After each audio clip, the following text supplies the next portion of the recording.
About 7 years ago, when I first started Hustler Hydraulics here in Nevada, I was lucky enough to run across Tony and Debbie DePino, who were just down the street with Sutter Trail Dozer.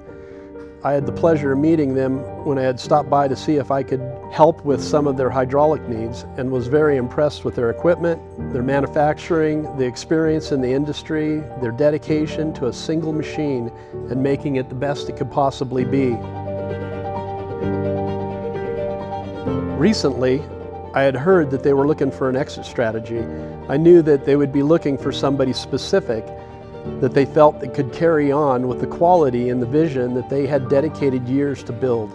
That's when I brought the idea of possibly considering myself and my wife, and I thought that we were very well aligned, and they agreed.